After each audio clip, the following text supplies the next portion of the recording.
Salut à toutes et à tous, merci beaucoup d'être fidèles à l'écoute de Je sais tes podcasts. Très heureuse de vous retrouver pour ce nouveau numéro consacré à Cincinnati, un tournoi que je vais avoir le plaisir de débriefer en compagnie de Louis Barrigan, journaliste lui aussi passionné de tennis et qui m'accompagne depuis quelques mois. Salut Louis. Salut Christelle. Alors, je sens que tu es au taquet, hein, bouillant, Ouais. impatient de décrypter ce 7e Masters 1000 de l'année, le dernier grand rendez-vous avant l'US Open qui débute aujourd'hui, enfin les qualifs en tout cas débutent aujourd'hui. Et autant dire qu'il y a des choses à raconter parce qu'il nous a laissé quelques messages, ce tournoi de Cincinnati, avec l'élimination de beaucoup de cadors très tôt dans le tournoi chez les hommes et un vainqueur inédit, Arthur Fils.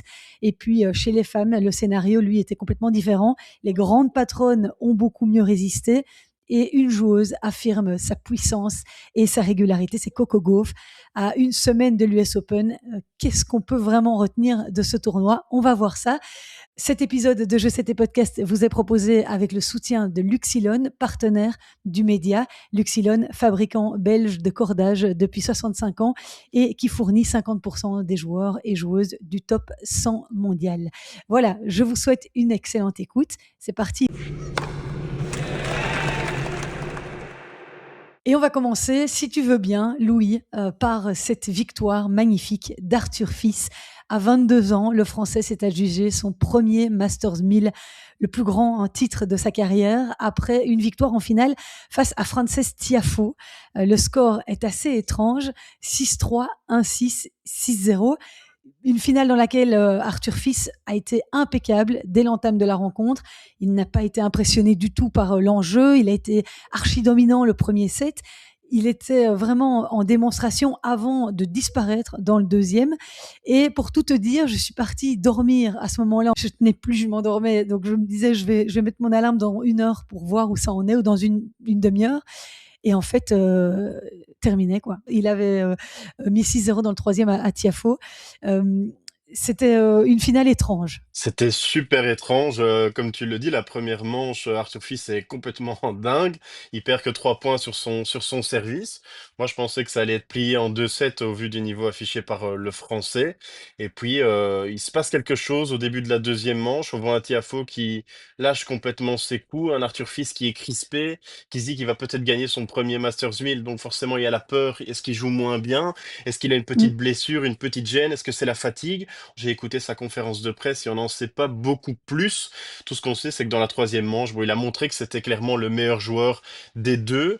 Les deux premiers sets se sont faits en 54 minutes. Donc c'est dire si chacun des deux joueurs a eu sa grande phase. Et Gilles Simon l'a Mm. d'ailleurs dit sur Twitter, après 54 minutes en finale de Masters 1000, j'en serais à 3-3 moi dans le premier set. C'est vrai que Gilles Simon avait pour habitude de faire des matchs extrêmement longs À rallonge. à rallonge. Et on a peut-être une explication, en tout cas à la fin du deuxième set, remporté par Frances Tiafoe. Frances Tiafoe qui va lui, à ce moment-là, se faire masser. Il fait appel au kiné et on lui masse la hanche, le dos. On ne sait pas précisément la zone. Donc on voit que ça va pas très bien physiquement pour lui. C'est vrai qu'il a cumulé aussi beaucoup de matchs maintenant depuis plusieurs semaines. Oui, c'est vrai que les commentateurs disaient aussi qu'ils se demandaient si Tiafoe était pas un petit peu blessé. J'ai vu les highlights à la fin pour voir ce qui s'était passé dans le Ouais. troisième set. Et il servait un peu, enfin, je me demande s'il a pas eu un petit peu pain physique. Mais bon, ce qui est sûr, c'est qu'Arthur Fils devient le 5e Français à remporter un Masters 1000 depuis que cette catégorie existe, en 1990. Et ça fait 10 ans que les Français, le public français attendait ça, puisque le dernier vainqueur d'un Masters 1000, c'était Joe Wilfried Tsonga. Et ça remonte en 2014, c'était à Toronto. Les 4 autres Français, c'était Guy Forget, Cédric Pioline et Sébastien Grosjean. Et ce titre, il n'arrive pas de nulle part. Arthur Fils, il réalise vraiment une très belle saison 2026, malgré le fait qu'il ait été freiné par une blessure plusieurs semaines, on va y revenir. Et dans ce tournoi à Cincinnati, il a perdu un seul set, c'était contre Jiří Lehečka. Il a battu Hanfmann, Lehečka, Deminor, Tirante et Koboli. Et puis surtout, eh bien, il revient d'une période très compliquée, Ouais. une fracture de fatigue au dos qu'il avait éloigné du circuit Mhm. pendant environ 8 mois, je pense. On Ouais. l'avait vu à Roland-Garros, il avait déclaré forfait quand il est venu en salle de presse pour dire qu'il ne Ouais. jouerait pas Grosse tuile, ouais. l'énorme tuile pour le tournoi, pour les journalistes présents. Donc, il s'est reconstruit, il a dû reconstruire son corps, son tennis et son classement. Et maintenant, je pense qu'on peut parler d'un joueur capable de s'installer durablement dans le top 10. Je ne sais pas ce que tu en penses. Ouais, il est actuellement 11e, son classement live, il est passé devant Raphaël Rodar. Par exemple, à la race, il est 5e. Il vient quand Ouais. même de gagner un Masters Mills à 22 ans. Donc forcément que ça peut être un top 10 en puissance dans les années à venir. Et il a gagné ce tournoi, il n'a pas joué sa petite bête noire, on va dire, de cette année qui est Rodar. Mais voilà, 5e à la race sans jouer l'Australian Open et sans jouer Roland Garros, c'est quand même extraordinaire de pouvoir réaliser ça. Il l'a dit lui-même, il a essayé de perdre beaucoup de poids, hein, on l'avait déjà rappelé dans le podcast, mais il a perdu jusqu'à 7-8 kilos pour revenir cette année ici en 2026 plus léger, être moins lourd sur le court, être plus physique en fait, savoir résister à comme à Cincinnati, à des températures de 28 degrés très très lourdes avec du soleil. C'est ce qu'il a fait parfaitement. Au final, c'est peut-être le plus solide des deux physiquement encore. Il est extrêmement frais. Donc ça a servi, tous ces efforts en tout cas. Et être 5e à la race en ayant si peu joué, ça veut vraiment dire qu'il arrive en tout cas à l'US Open comme un gros prétendant aussi au titre. Avec 3 titres sur terre battue, le Français a déjà prouvé qu'il était extrêmement Ouais, performant sur cette surface-là. Mais son tennis explosif, hein, cette grosse première, puissant des deux côtés, cette ouais, qualité athlétique dont tu parlais, s'exprime particulièrement bien aussi sur dur. ouais. Son titre à Cincinnati confirme qu'il est désormais très dangereux sur pratiquement toutes les surfaces. Et il sera un sacré candidat, effectivement, sans grosse pression, j'ai l'impression, pour l'US Open. En fait, c'est assez compliqué à discerner. Est-ce que lui se met lui-même de la pression ou pas? Je sais pas. Les médias français, en tout cas, lui font quand même pas mal ressentir et il a d'ailleurs répondu directement en signant la caméra à la fin de la rencontre qui va parler maintenant parce qu'il faisait référence notamment à Twitter où il était extrêmement critiqué sur ce réseau social-là. La presse française qui attendait aussi qu'il remporte un gros tournoi. Et il a expliqué, d'ailleurs son mot après, lors de sa conférence de presse, je n'ai pas joué Roland Garros, j'ai perdu tôt à Washington, et les gens pensent que je suis fini et que je ne sais plus jouer au tennis. Mais nous voilà, j'ai remporté le titre et je pense que maintenant, personne ne va parler.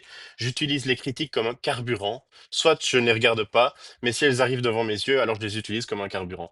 Il a aussi peut-être un côté Djokovic, il prend le négatif contre lui, il se dit, moi je vais montrer aux gens que je vais savoir passer là-dessus et être meilleur.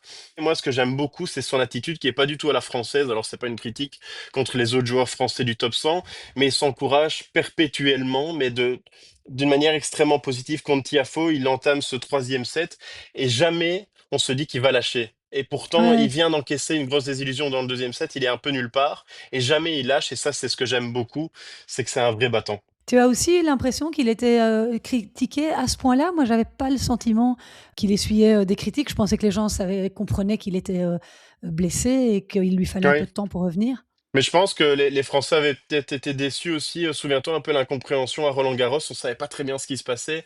Il Oui, s'entraînait sur le site. Finalement, il lui disait lui-même, tout va bien, je vais jouer. Et il déclare forfait. Donc ça avait été un ouais. petit peu mal vu, mal pris au niveau de la communication. Puis il y a toujours l'exigence aussi. Qui va reprendre la relève de son gars? Parce qu'en fait, quand on compare, sans faire injure à Richard Gasquet ou Gaël Monfils, qui sont des joueurs qu'on apprécie énormément, il a Oui, et déjà un puis mon fils palmarès aussi. qui est Mhm. meilleur que le leur, en fait, en remportant un Masters 1000 ce que les deux autres, par exemple, n'ont jamais fait. Donc on attend énormément de lui. Et tu disais qu'il n'avait pas joué contre Rodard, mais Rodard l'a battu 2 fois hein, cette saison. Oui, ils se sont joués 3 fois, je pense, et les deux dernières rencontres ont été du côté de Rodar, notamment, souviens-toi, ici, il y a quelques jours, du côté de Montréal, où Rodar avait battu Arthur Fils. Donc c'est toujours très serré entre les deux.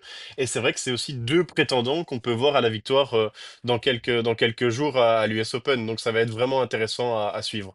Oui, et il faut aussi parler de Frances Tiafoe, hein, parce que Cincinnati commence à devenir une histoire assez Ouais. particulière pour lui. En 2024, il a atteint sa première finale là à Cincinnati, première finale en Masters 1000, pardon. Il avait perdu contre Yannick Sinner, et puis 2 ans plus tard, eh bien, il revient en finale après avoir réalisé un tournoi extrêmement Ouais. propre. Hein. Il a battu Sonego, Lernertin, Auger Aliassime, Lorenzo Musetti et Brandon Nakashima. Je ne sais pas ce qui lui manque à Tiafoe pour franchir cette dernière marche et s'imposer dans un Masters 1000. Ici, lors de cette finale, ce qui lui a manqué, c'est aussi une première qui était qualitative. Il ne passe que 39% de première balle. Donc, contre un Arthur Fils qui agresse énormément l'adversaire, c'est compliqué de finir par s'en sortir. On le voyait, Frances Tiafoe, dans un documentaire qui était sorti sur Netflix qui retraçait un peu toute la saison de tennis. Il y avait un focus qui était mis sur l'Américain et on voyait que c'était un bosseur. Il était vraiment acharné. Il voulait gagner. C'était important pour lui aussi. D'un homme noir qui réussit aux États-Unis, qui finit par gagner, très très important pour toute cette communauté-là qui est parfois très mal considérée par les États-Unis. Donc c'est compliqué de savoir ce qui lui manque parce qu'il a le talent, il Mm. travaille bien, beaucoup. Peut-être simplement, et ça c'est la comparaison dont beaucoup de joueurs aussi ont souffert, c'est qu'il y a des joueurs qui sont meilleurs qu'eux. Des Tsonga, des Gaël Monfils, des Richard Gasquet, ils étaient excellents, ils n'ont jamais vraiment réussi à gagner ce qu'ils voulaient parce qu'il y avait des joueurs qui étaient simplement meilleurs qu'eux au classement. Donc Ouais. c'est peut-être parfois aussi simple que ça, mais c'est un garçon, même il perd ici contre Arthur Fils, on le voit, il est déçu évidemment, mais il est aussi content pour son pote, il sourit énormément. Je trouve que Ouais. c'est vraiment quelqu'un qui mérite de gagner un gros tournoi dans sa carrière. Ouais, il est parfois peut-être un peu imprévisible, hein. Il sort des coups de n'importe où. Il a une Il n'est pas puissance assez physique régulier, oui. impressionnante. Ouais, et il lui manque vraiment cette régularité. Oui, donc il va lui rester, au vu du physique qu'il a quand même facilement 5 6 ans à un très très Ouais, bon niveau. Mais effectivement, quand on voit la nouvelle génération qui arrive et qui pousse un peu tous ces, on va ouais. dire, ces anciens ou cette génération-là, effectivement, il va pas falloir tarder avant de gagner un titre. Ouais, et les Américains, ils ont été globalement performants, hein. Cet été, ils étaient Ouais. déjà 3 dans le dernier carré au Masters 1000 de Montréal. Et puis là, on a encore eu droit à une demi-finale 100% Ouais. américaine avec la révélation cet été de Brandon Nakashima, dont j'aimerais qu'on parle un petit peu parce que ce joueur américain de 25 ans a éliminé Daniil Medvedev et Taylor Fritz dans ce Mhm. tournoi de Cincinnati pour se qualifier pour sa deuxième demi-finale en Masters 1000. Et on a peut-être un peu oublié son histoire à Brandon Nakashima, mais en 2022, il avait gagné les Next Gen Mhm. Finals et il apparaissait comme l'un des grands espoirs Ouais. américains. Et puis, une blessure au genou gauche est venue enrayer la machine. Ça lui a pourri totalement la saison 2023. Il est passé du 43e rang au 151e rang mondial. Il ne gagnait plus un match, ni sur le circuit, ni en Grand Chelem. Il a dû retourner jouer des challengers pour reconstruire sa confiance. Mhm. On l'avait vu d'ailleurs au BOE Open de Louvain-la-Neuve. Et puis là, 3 ans plus tard, il est en train de remonter, de réaliser sans doute le meilleur été de sa carrière avec cette demi-finale à Washington, première finale en Masters 1000 à Montréal, et il enchaîne avec une demi à Cincinnati. Il est désormais 22e mondial, Brandon Nakashima, et c'est un petit peu... il est très discret hein, comme joueur. Oui, sur le court, bon voilà, il est pas très expressif. C'est peut-être ce qui fait aussi sa force, hein, là, à l'image d'un Yannick Sinner, par exemple. Et une des premières petites explications de ce changement et de cette vraie grosse révélation et ses victoires en Masters 1000, c'est son entraîneur. Il a changé il y a très peu de temps au Queens, où il fait déjà lui demi-finale à ce moment-là. Son entraîneur, c'est Wayne Ferreira. Il a un Ah assistant oui. coach aussi qui lui est français, Arthur Sureau. Et Wayne Ferreira était un garçon qui a mis Frances Tiafoe dans le top 10 il y a quelques années. Donc il sait de quoi il parle aussi quand il s'agit de faire monter des jeunes au plus haut du classement. Et il est vraiment à suivre Brandon Nakashima. Déjà en 2022 à Wimbledon, un certain Nick Kyrgios, dont on reparlera après, qui s'était imposé en 5-7, dira après la rencontre. Sur la qualité du service de Nakashima. Sa deuxième balle était incroyable, je n'arrivais pas à l'attaquer. Et il a souligné aussi également le revers et la capacité à toujours remettre la balle dans le jeu. Donc déjà à ce moment-là, forcément en 2022, on voyait chez Brandon Nakashima des grosses qualités et elles sont vraiment révélées ici. Et peut-être une deuxième petite explication, c'est l'Université de Virginie, d'où vient également un certain Raphaël Rodar. Donc voilà, c'est Ah peut-être oui. aussi une explication. Il faut qu'on aille à l'Université de Virginie pour se former, Christelle. Oui, il n'est pas trop tard. Et il y a une stat qui montre à quel point Nakashima est devenu l'un des hommes forts sur dur cette saison. C'est qu'après Cincinnati, il compte 22 victoires sur cette surface en 2026. C'est même plus que des joueurs comme Ben Shelton ou Yannick Sinner. Donc, bon, ça montre quand même qu'il est en train de réaliser quelque chose Ouais. d'intéressant, Nakashima. Et il n'a pas forcément un tennis spectaculaire, hein, mais il n'a pratiquement pas de secteur que l'adversaire peut attaquer facilement. C'est un joueur comme ça qui est, je sais pas, il est plutôt défensif. Comment tu le décrirais? Premièrement, peut-être une grosse caractéristique, c'est qu'il est impassible. C'est-à-dire que peu importe ce qui se passe de bien ou de mal contre lui au cours d'un match, il va très peu le montrer, ce qui est déjà une grosse qualité au niveau du tennis. L'adversaire peut Ouais. jamais s'engouffrer dans les failles de Brandon Nakashima. Et puis c'est vrai que sa qualité de service veut forcément que son deuxième coup soit un coup offensif, mais il défend tout aussi bien. Donc c'est un joueur qui est assez complet, qui s'inscrit un peu dans une lignée comme Yannick Sinner, de par l'attitude, mais de par le jeu aussi où il peut être extrêmement offensif, dépendant de l'adversaire. En fait, il sait vraiment bien s'adapter à la personne qu'il a en face de lui. Et ça, c'est vraiment une très grosse qualité.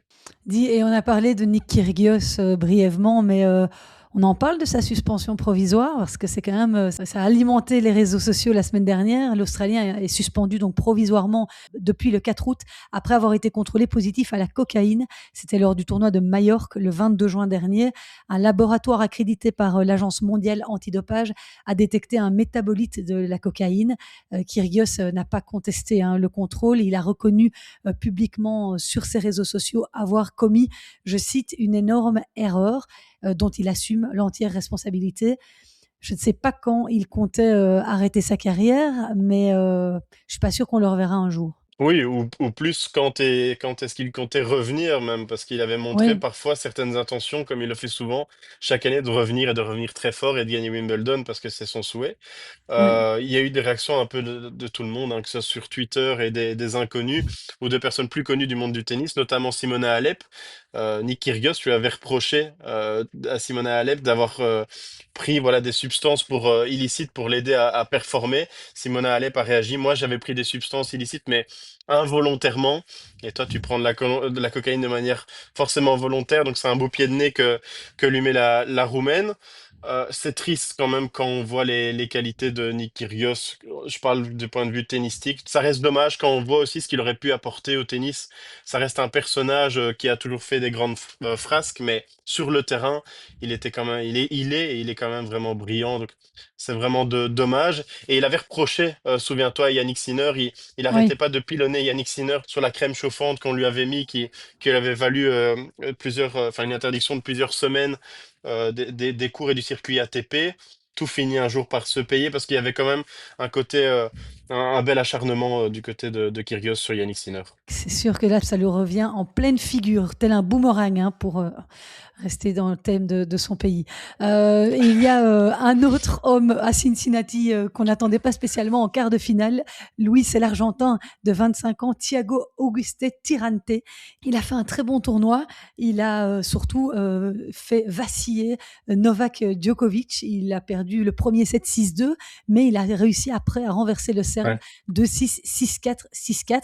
Et ce qui rend son exploit intéressant, c'est que au tour suivant, il a continué à très bien jouer. Il a quand même battu l'Andalous, qui est un espoir aussi Ouais. espagnol, qui joue très bien depuis quelques mois, Jakub Mensik, et il a finalement atteint donc ce premier quart en Masters 1000. C'est finalement Arthur Fils qui l'a arrêté, mais étonnant hein, ce Tirante. Déjà à Montréal, il m'avait fortement surpris. Il sort en huitième de finale contre Lerner Tienne. Donc Mm. déjà là, bon, ça montre qu'il a des qualités sur surface dure. On s'attend pas forcément toujours à ça de la part des Argentins. Il a commencé le tennis très tôt, parce que ses grands-parents en fait avaient un club de tennis là-bas en Argentine, et donc il a vécu toute sa vie sur l'ocre, sur la terre battue. Et il est aussi extrêmement bon sur surface dure. Il envoie des boulets de canon. Je sais pas si tu as vu ça, mais que ce soit au service ou en gifle de coup droit, c'est Oui. parfois fois vraiment impressionnant. Bon, son idole est Juan Martín del Potro, donc J'allais te c'est peut-être dire, pas il un me fait hasard. penser un peu à Del Potro dans ses Exactement. caractéristiques de jeu. Donc c'est peut-être pas un hasard à ce niveau-là.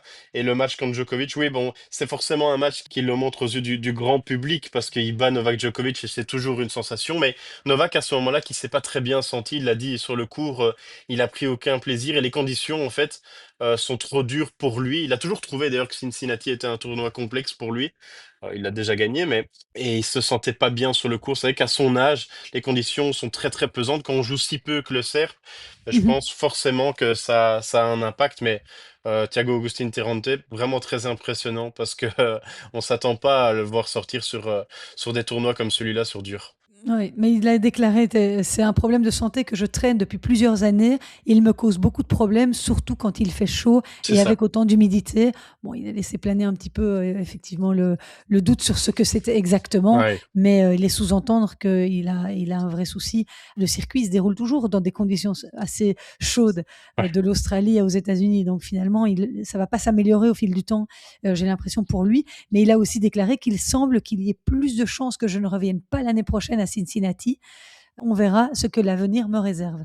Donc voilà un des premiers tournois où il dit qu'il n'est pas sûr de revenir. Ça, c'est quand même Mhm. étonnant pour Novak Djokovic. Mais c'est vrai que physiquement, en tout cas, c'est quand même pas étonnant. Euh, on construit un physique en jouant extrêmement souvent au tennis, en répétant les efforts et les matchs. C'est pas en venant que sur les grands chelems et sur les Masters 1000 qu'on va entretenir justement ce physique, même si Djokovic mange des graines, qui fait attention à tout, qui se balade avec un camion, avec lui qui s'occupe de sa santé, ça devient au fur et à mesure des années compliqué.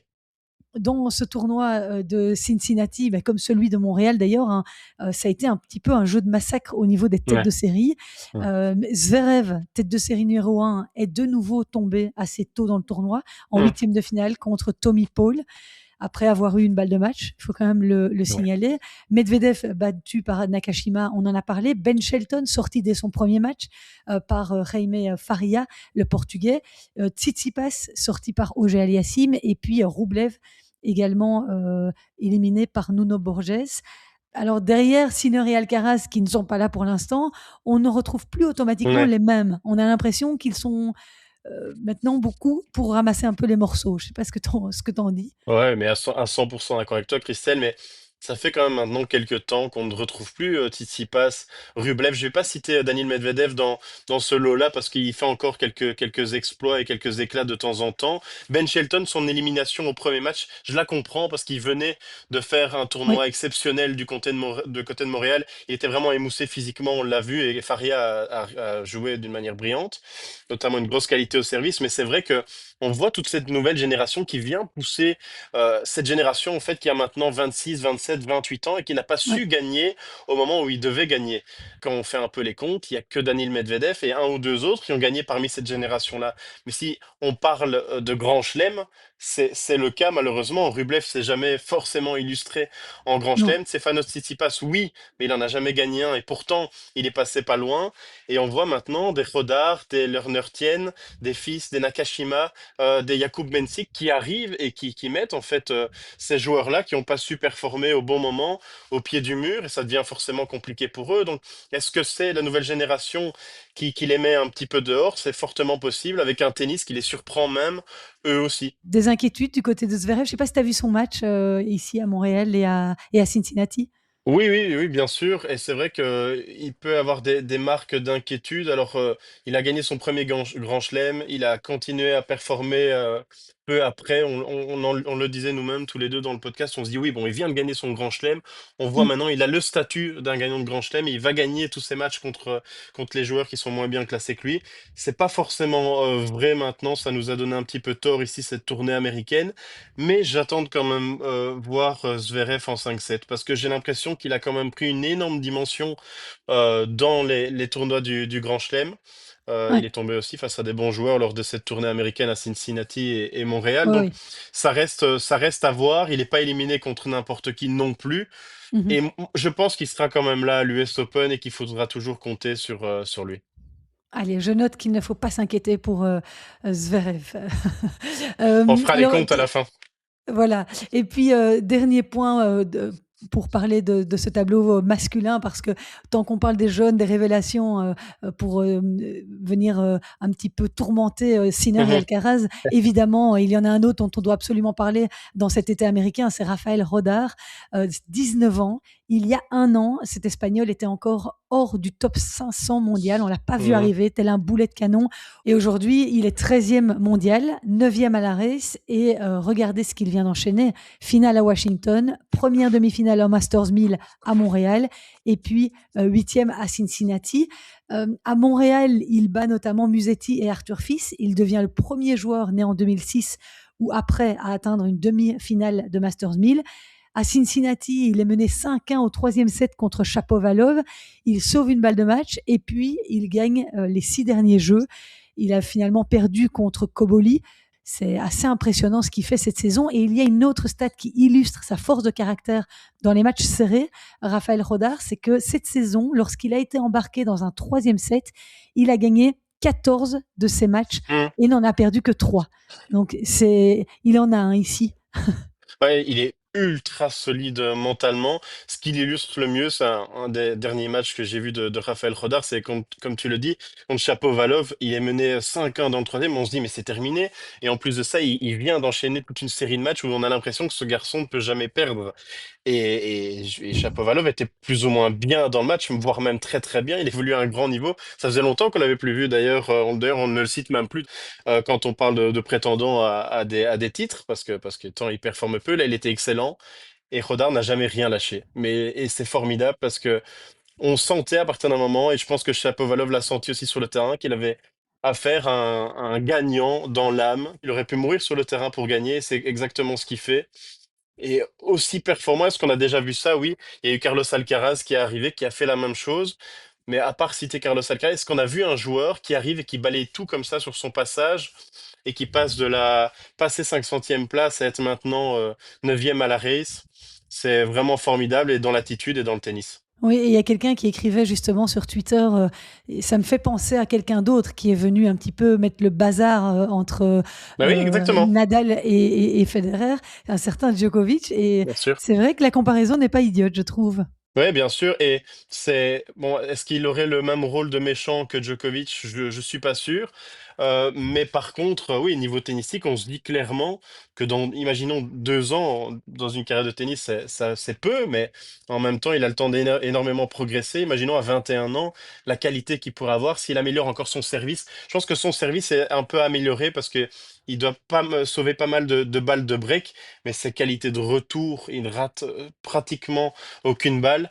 C'est vraiment super impressionnant. Donc oui, s'il pouvait se mêler un peu à la danse et qu'on ait ce troisième comme Raphaël Rodar, moi je vote tout de suite en tout cas.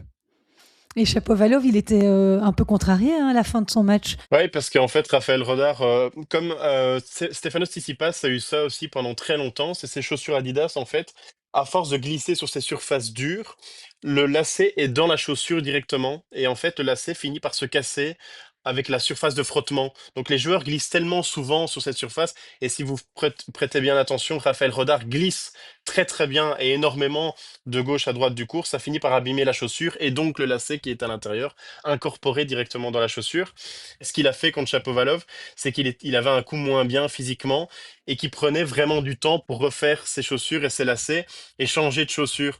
Et donc ça a un peu agacé Chapovalov qui se disait, mais non, moi je suis dans mon momentum, je suis dans mon rythme, dans ma rencontre, et lui il essaie de casser ça avec ses chaussures, il a changé plusieurs fois, ça a pas plu du tout, et au match suivant, on a vu Raphaël Rodar arriver avec un énorme sac Oui, rempli ça de j'ai vu. chaussures. Je pense qu'il y avait un côté un peu moqueur de la part de l'Espagnol, parce qu'on en a beaucoup parlé sur les réseaux sociaux, et ça, voilà, ça a pas dû lui échapper. Et il avait fait aussi un petit peu polémique par rapport au ramasseur de balles à Roland Garros, hein, Rodar, parce que on a montré deux, trois images où il n'avait pas l'air d'être fort sympathique. Mais en fait, je pense que c'était un peu abusé quand même. Ils ont essayé de construire quelque chose qui n'était Oui, pas tout à fait véridique. Hein. on essaie de justement peut-être lui fabriquer cette image de méchant parce que Ouais. Yannick Sinner et Carlos Alcaraz sont des légendes parfaits. Mais je trouve pas ça vraiment correct parce que il a l'air tellement à fond dans son match, Raphaël Rodar, que parfois il peut passer pour quelqu'un d'autant ou quelqu'un d'indifférent. Et juste un tout petit mot aussi pour finir, il n'a pas une box remplie de 15 personnes, Raphaël Rodar. C'est encore son papa qui est Pas là encore. Ah, pas encore, oui, parce qu'il cherche un entraîneur, d'après ce que j'ai cru comprendre, un autre entraîneur qui épaulerait son papa. Mais il est seul avec son papa, donc ça reste aussi très. C'est tout nouveau pour lui tout ce qu'il vit là, et je pense que ça, tout le monde ne le comprend pas aussi forcément. Il n'a pas forcément eu l'habitude, quand il était passé 500e il y a un an, d'avoir des ramasseurs de balles et du public qui criait pour lui, quoi. C'est d'autant plus sensationnel, je trouve, ce qu'il réalise. Exactement. Voilà. Alors, côté belge, Louis, pour terminer cette page masculine, eh bien, Cincinnati n'a malheureusement pas été extraordinaire Ouais. pour nos représentants. Raphaël Collignon a perdu dès le premier tour contre Mariano Hum, Navone, hein, 6-3, 7-6. Zizi Zouberg, exempté du premier tour, est tombé face à l'autre jeune pépite espagnol, Daniel Merida. Il a perdu 6-3, 6-2. ouais. Et puis, Blox, lui, s'en est sorti face à Navone avant de livrer une énorme bataille contre le futur demi-finaliste, hein, Koboli, 7-5, 4-6, 7-5. C'était vraiment un très beau combat. Mhm. Mais voilà, je ne sais pas ce qu'on doit retenir de cette étape à Cincinnati pour nos Belges, mais on va surtout se concentrer sur l'US Open, j'ai l'impression. Oui, c'est vraiment oublié. Alors, depuis sa finale à Gstaad, pour Raphaël Collignon, c'est 4 défaites d'affilée. Donc, forcément, ça doit lui faire un peu mal avant de commencer cet US Open. C'est toujours mieux de commencer dans des bonnes conditions. Mais je pense que ça, c'est juste une. Il est dans une excellente passe, Raphaël Collignon. Il enchaîne les Oui, matchs et les victoires. Donc, je pense qu'il y a strictement aucun souci à se faire pour lui. Zizouber, c'est quand même une petite déception, hein, en ce moment. Il vient de perdre hier dans un challenger au oui, Québec contre Sakelaridis. C'est compliqué dans l'attitude. Contre Shelton à Montréal, il prend 6-3, 6-2. oui, Quand on voit en fait la fin d'année d'un Zizou Bergs en 2025 où il est tout feu tout flamme, où il nous impressionne vraiment, où il fait des super rencontres et il met vraiment le feu sur le court, mais je sens plus cette âme forcément qui réside là oui. maintenant chez lui en ce moment et cette petite flamme qu'il avait au fond de lui. On espère que ça, c'est toujours une occasion, un grand chelem qui arrive, de se remontrer, et un grand chelem, c'est toujours aussi de repartir un peu de l'avant, donc c'est ce qu'on espère pour Zizou Bergs. Oui, parce qu'il faut se rappeler que cette victoire à Wimbledon contre Arthur Ferry a peut-être fait mal aussi, hein, après son titre là, à Eastbourne, parce que bon, il gagne quand même un titre cette année, Zizou, mais c'est vrai que sa tournée américaine est plus compliquée, même si bah, Fritz, Shelton, c'est tous des gars qu'on a vu quand même Bien aller sûr, assez c'est tous des loin. grands noms, oui. Mais hier, ça m'a vraiment étonné, ouais, contre Sakellarides, où il est tête de série numéro 1, tu l'as dit, Zizou. C'est parfois les matchs les plus compliqués à jouer, hein, ceux-là. Aussi, oui. Et Blox aurait pu très bien gagner contre Koboli, où il mène 5-3 dans le troisième set, et il n'a plus qu'à finir. Et voilà, Koboli fait quand même parler son talent. On parle d'un garçon qui a performé en Grand Chelem il y a très peu de temps à Roland-Garros, et donc c'est jamais facile de finir contre un garçon comme ça. Mais Alex Blox me semble vraiment prêt à performer à l'US Open, et toute la planète tennis attend beaucoup de sa part, tant on lui reconnaît beaucoup de qualité. Et on notera que 3 Belges abordent cette semaine les qualifs de l'US Open, dernier tournoi du Grand Chelem de l'année à Flushing Meadows. Alors Gauthier Auclin sera opposé à Vitaly Sachko. Le Liégeois de 25 ans n'a jamais disputé l'US Open. Ouais. Il a remporté les 2 duels disputés par contre Sachko en 2019 et 2023, sur dur et sur terre battue. Donc espérons que ça passe pour Gauthier. Kimmer Coppejans, il espère à 32 ans jouer le dernier tournoi du Grand Chelem auquel il n'a pas encore pris part. Ouais. Ça fait longtemps qu'il l'essaye, Kimmer. Mhm. Son premier adversaire se nomme Jurij Rodionov. Alors ça, ce sera un des hommes de la sélection autrichienne, hein, que les Belges Ouais. rencontreront en Coupe Davis. Donc il faudra être attentif à ce match-là. Et puis Gilles Arnaud Bailly, lui, sera opposé à Timofey Skatov, 149e mondial. Et Gauthier, Kimmer et Gilles Arnaud doivent gagner 3 matchs pour intégrer le tableau final et rejoindre Alexander Bloks, Zizou Bergs et Raphaël Collignon. Donc, évidemment, on espère qu'ils arriveront à cet objectif, et on vous parlera du tirage des joueuses belges à l'US Open en fin de podcast, quand nous aurons évidemment évoqué le tournoi de Cincinnati chez les femmes. Et c'est maintenant. Chez les femmes, donc, ça n'a pas été la même hécatombe que dans le tableau masculin à Cincinnati. Ça a été un tournoi où les favorites ont plutôt tenu leur rang, et on a eu droit à une finale 100% américaine, de laquelle Coco Gauff est sortie vainqueur. Elle a battu sa compatriote Jessica Pegula 6-2, 6-4 pour s'adjuger à Cincinnati son premier titre de la saison 2026. C'est la deuxième fois que Coco Gauff, qui est numéro 4 mondial, remporte ce tournoi de Cincinnati Ouais. après 2023, l'année où elle avait décroché l'US Open. Est-ce un signe? Mais donc, elle arrivera clairement pleine de confiance à New York. Et c'est assez amusant, Louis, parce que Cincinnati marque presque un anniversaire pour Coco Gauff. Je ne sais pas si tu te rappelles, il y a un an, c'était dans ce même tournoi, son service était devenu un problème majeur Ouais. et elle était un petit peu à la dérive, elle multipliait les doubles fautes et voilà, maintenant, elle est réparée et c'est grâce à un biomécanicien, hein, c'est ça qu'elle a embauché. Oui, c'est après Cincinnati 2025 qu'elle décide de travailler avec un spécialiste en biomécanique, Gavin Macmillan, pour reconstruire un peu ce geste et ça porte ses fruits. L'an dernier, en finale contre Paolini, elle fait 16 doubles fautes. Hier, elle n'en fait qu'une seule. Donc, c'est dire aussi la différence, c'est dire à quel point ça fonctionne, en tout cas, ce qu'elle fait avec Gavin Macmillan. Et c'est vrai que c'est une joueuse que si elle a cette arme du service, elle devient vraiment redoutable, Coco Gauff. Oui, parce qu'elle porte beaucoup plus son jeu vers l'avant, j'ai l'impression. En tout cas, dans ce tournoi, elle a cherché souvent à venir au filet et finalement, elle a perdu qu'un seul set sur sa route vers le titre. Et elle compte notamment une très belle victoire face à Marta Kostiuk. Ça m'a Ouais. étonné de voir ça, 6-2, 6-2. Mais son jeu, grâce à son service, est en train d'évoluer aussi. Bah, c'est ce qu'on disait. Si on avait voilà, quelque chose à reprocher à Coco Gauff du point de vue tennistique, c'était son service. Si on n'a plus ça à lui reprocher, bah, moi je trouve que c'est une joueuse qui est parfaitement complète et c'est peut-être ma favorite pour l'US Open chez les filles parce qu'elle a une couverture de terrain qui pousse obligatoirement son adversaire à la faute. C'est ce qui s'est passé contre Jessica Pegula. Elle le dira d'ailleurs après le match. J'ai joué contre un mur. Ça a été le cas. Moi, ce que j'aime énormément, c'est les glissades de Coco Gauff. Elle glisse extrêmement bien, comme si elle était sur terre battue et la longueur qu'elle met en fait simplement dans ses retours, dans toutes ses frappes, parce que même son coup droit aussi qu'on a parfois décrié s'est amélioré. Donc on voit vraiment qu'elle s'est améliorée sur tous les aspects de son jeu. C'est une adversaire qui lâche jamais rien et on le voit d'ailleurs dans son regard. Si on analyse bien le regard de Coco Gauff au retour de service, elle est vraiment focus et c'est un regard qui fait peut-être même parfois peur à son adversaire tant elle est à fond et en mode bestial. Oui, mais tu parles de glissade et de regard. Ça me fait penser exactement à son idole, Serena Williams, hein. Bien sûr, et bon, elle n'a pas le service de Serena Williams et elle l'aura sûrement jamais, mais elle a d'autres qualités qui sont vraiment impressionnantes. Et quand on voit son palmarès à son jeune âge, c'est assez remarquable parce qu'elle est là depuis toujours, on a l'impression. Oui, elle devient seulement la troisième joueuse de l'Air Open à remporter plusieurs fois Cincinnati, après justement Ouais, c'est dingue. Serena Williams et Victoria Azarenka. Et cette finale Gauff-Pegula, pour la petite histoire, c'était la première finale 100% américaine à Cincinnati depuis 1970. Je pense que tu n'étais pas né. Ouais, exactement, enfin presque, hein. Je venais de naître. Et quand même un petit big up à Jessica Pegula, Ouais. parce que pour arriver jusque-là, elle a dû passer par des combats assez énormes dans ce tournoi de Cincinnati. Elle a battu notamment Kirstea Anisimova dans des matchs en 3-7, des gros combats avec Mhm. 7-5, 7-6 au Ouais. troisième. Et puis surtout Iga Swiatek en demi-finale, ça, c'est son match référence, Mhm. 7-5, 4-6, 6-4. Elle fait donc chuter la championne en titre. Et justement, un petit mot quand même sur Swiatek parce que il se passe quelque chose, hein, depuis le début Ouais. de la tournée américaine. Elle arrivait à Toronto après une première partie de saison très compliquée, Mhm. selon ses standards, la Ouais. polonaise. Pas une seule finale disputée en 2026.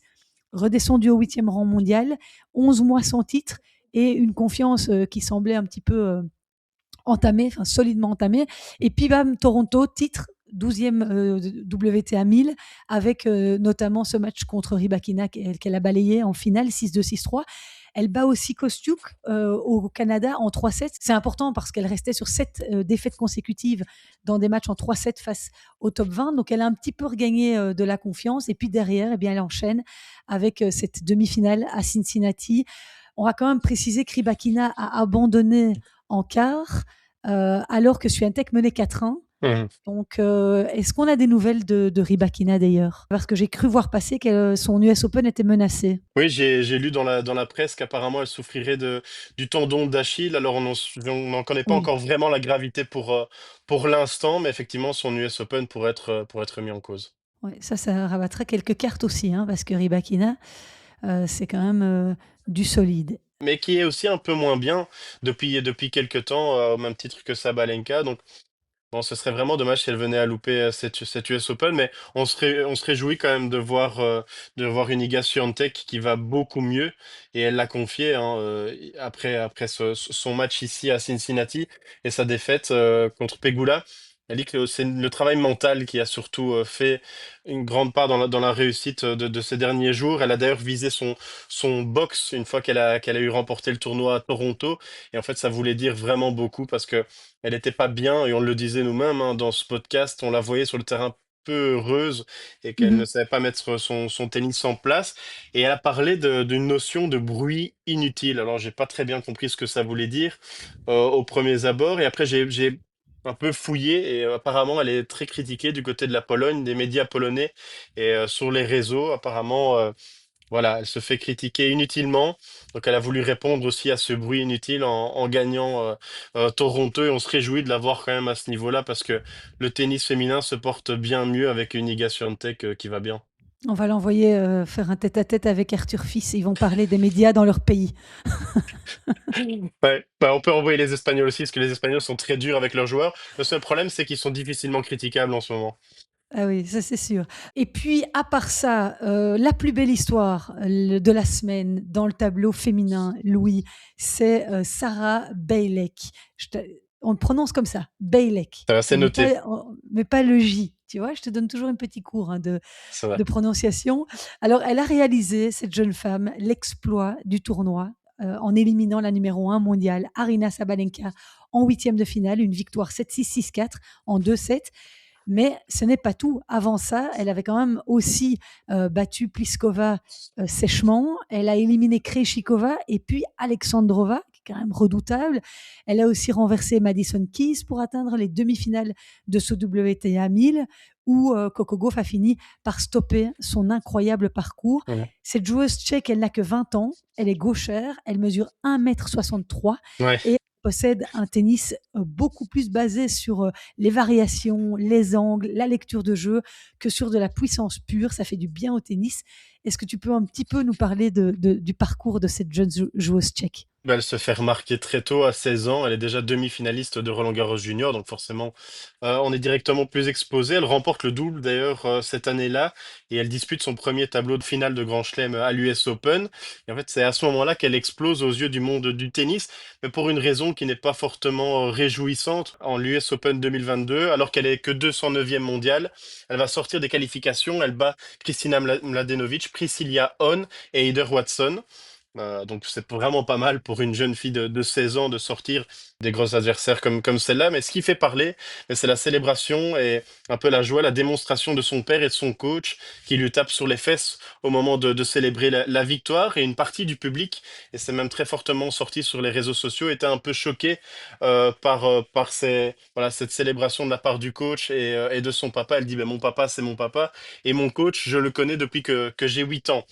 Donc, elle a été exposée médiatiquement d'une manière assez spéciale, hein, t'en conviendras bien, mais après Oui. elle se relève parfaitement de tout ça. Pourtant ça doit pas être simple, hein. Elle a 3 titres en WTA 125 en 2025 et une première victoire en Grand Chelem contre Marta Kostyuk à Roland-Garros. Donc elle démarre 2026 aux portes du top 100, et en février, ben, c'est l'explosion. Elle est 101e mondiale, issue des qualifications à Abu Dhabi.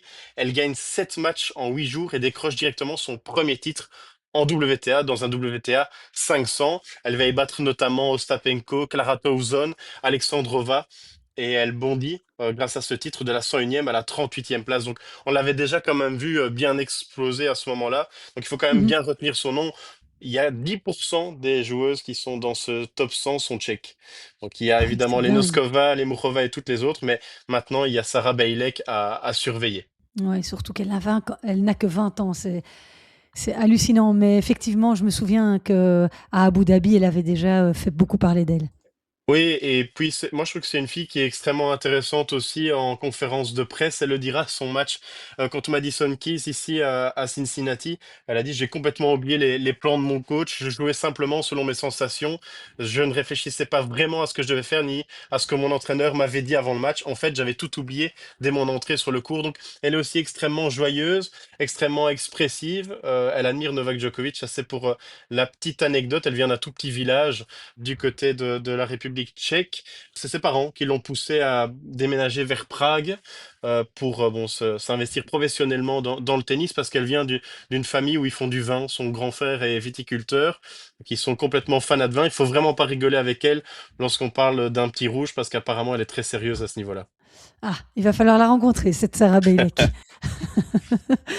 Ok, alors côté belge, on va terminer par là. Petite déception à Cincinnati hein, pour Elise Mertens qui a perdu face à Diane Paris alors qu'elle avait remporté Hmm, le premier set. Elle a après un petit peu perdu le fil et elle s'incline en 3-7. Anne van de Winkel, elle, est parvenue à s'extirper des qualifs avec notamment une belle victoire face à Rebecca Sramkova. Mais après, premier tour du tableau final, ouais. Xi Wang l'a battue 6-4, 6-3. Mais pour une joueuse qui vient d'intégrer le top 100, je trouve qu'elle continue quand même à garder des matchs intéressants dans ce type d'environnement. Et Anne van de Winkel, moi, j'aime beaucoup la manière dont elle évolue. Ouais, bah écoute, j'ai regardé ce match contre Stramkova justement, et moi ce que j'ai adoré chez Anne van de Winkel, c'est son intelligence de jeu, ses variations, parce que Ouais, Rebecca Stramkova est une joueuse ultra puissante qu'il faut pousser à la faute en fait, parce que ça sert à rien d'entrer dans ce fameux match-up où les deux filles finissent par taper, et c'est celle qui tape le plus fort qui a gagné. Anne van de Winkel s'est pas engouffrée justement dans ce type de rencontre, et ça, c'est vraiment très appréciable et très agréable même à regarder une fille avec une intelligence pareille. Il faudra ouais. absolument, par contre, qu'elle travaille son service, mais c'est ultra encourageant, justement, quand on voit des Coco Gauff qui savent forcément améliorer leur service comme ça au fur et à mesure des années, comme plein d'autres filles, comme Sabalenka l'a fait aussi. Ça doit être encourageant pour elle de voir ça parce que c'est vrai que c'est là que le bas blesse encore un petit peu. Il faut quand même avoir cette première balle qui va forcément après l'aider à dérouler dans l'échange. Oui, on va appeler l'ami Gavin, comment il s'appelle? Macmillan. Voilà, venir faire un petit tour, On va demander son manger une numéro de gaufre. téléphone. Ouais. Voilà, manger une gaufre et des frites du côté belge et nous apprendre un petit peu à mieux servir. Enfin, quoique ça va, Elise, elle s'en sort plutôt bien. Et maintenant, eh bien, place à l'US Open hein, qui commence ce Ouais, lundi. Alors, le hasard du tirage au sort a voulu que deux joueuses belges soient pas de opposées, chance. malheureusement, au Ouais. premier tour. Grete Minen et Yelin Van Drome. C'est prévu justement ce lundi soir, dans quelques heures. À 18 ans, ben, Van Drome, elle est classée 139e mondiale. Elle n'a encore jamais disputé de tournoi du Grand Chelem chez les seniors. Mhm. Et Grete Minen, elle a déjà joué le tournoi à 6 reprises. Je vous rappelle qu'elle a quand même été 59e mondiale, Grete, et elle a d'ailleurs atteint les 16e de finale en 2021 et en 2023. Je pense que c'est le tournoi qui lui réussit le mieux, l'US Open. Il Mm. s'agira du premier duel entre la nouvelle et l'ancienne génération, hein, entre Grete et Yelin. Pour la petite info, Yelin Van Drome a été brièvement coachée par Rick Vleeshauers, tu sais, l'ancien coach d'Amanda Mhm. Ouais. Anisimova, qui en fait a décidé de retourner avec Amanda Ah. Anisimova. Donc il ne coach plus Yelin. Enfin, en tout cas, de ce que j'avais annoncé sur mes réseaux sociaux, il n'est plus avec elle. Et j'ai vu quelques stories passer. Il est bien toujours avec Amanda Anisimova. Donc voilà. Et puis ce que je devais encore vous dire, c'est quoi? C'est que Sofia Kostoulas, elle Mhm. espère aussi disputer son premier grand chelem. Elle débutera son tournoi face à l'Italienne Jennifer Ruggieri, 23 ans. Donc voilà pour le programme des Mhm. Belges durant ces qualifications. Et elles devront aussi espérer gagner 3 matchs pour figurer parmi les 16 joueuses qui intégreront le tableau final qui débute donc le 30 août. Hein, le tournoi, l'US Open, ça commence le 30 août. Et au total, eh bien, on aura 128 joueuses qui figureront dans ce tableau final, dont Elise Mertens, évidemment, et Anne van de Winkel. Voilà pour le petit tour d'horizon qu'on pouvait faire par rapport à ce Cincinnati. Et je pense aussi, pardon, 1000 fois à Magali Kempen, qui est quand même finaliste Ouais. à Cincinnati. Superbe performance. Elle atteint le meilleur classement de sa carrière, une 34e place mondiale en double. et elle était associée à la Russe Panova pour ce tournoi. Et c'est vrai que vu les Jeux Olympiques arrivant à grands pas, hein, on y est dans 2 ans, ce Ouais. serait pas mal qu'elle peut-être commence à disputer quelques rencontres avec Elise Mertens. On les avait vus à Ostende jouer un match, mais pourquoi pas? Je ne sais pas si c'est dans les plans, mais ce serait pas mal comme Ce serait association. cool, hein. Je pense il y a assez de tournois dans le calendrier pour qu'elles puissent voilà, faire un bon binôme toutes les deux. Et ce serait vraiment bien pour nous parce que c'est vrai que si on a deux très très bonnes joueuses de double, c'est vu les formats actuels maintenant, je pense que ce serait important, ce serait des beaux points à gagner. En Donc il Billie Jean faudrait. King Cup, tu veux dire, ouais. Ouais, ouais, exactement. Et je pense que il va falloir y songer. C'est sûr, bah, il faut voir déjà si Elise, là on sait déjà pas si elle ira en Chine, donc pour jouer contre l'Ukraine. Donc, Ouais. mais c'est vrai que plus pour les Jeux Olympiques, je pense qu'il y a quelque chose à faire. Bien sûr. Ouais, bien sûr, il y a encore le temps de prévoir tout ça. Donc, mais c'est bien. Mm. C'est génial qu'on ait des possibilités aussi à ce niveau-là. Voilà. Et on a largement dépassé le temps.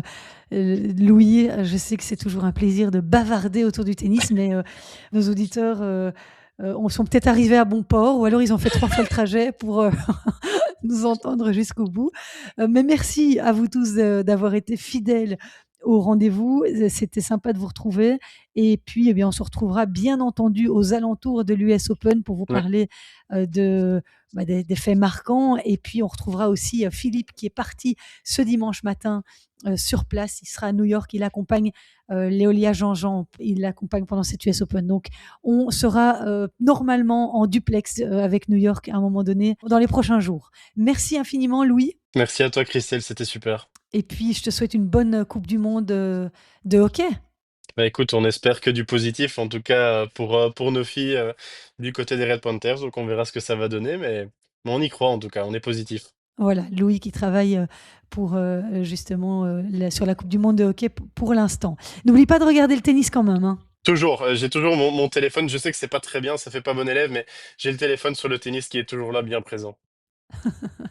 Allez, merci beaucoup à vous tous d'avoir été au rendez-vous. On se retrouve très vite et portez-vous bien surtout. Ciao, ciao.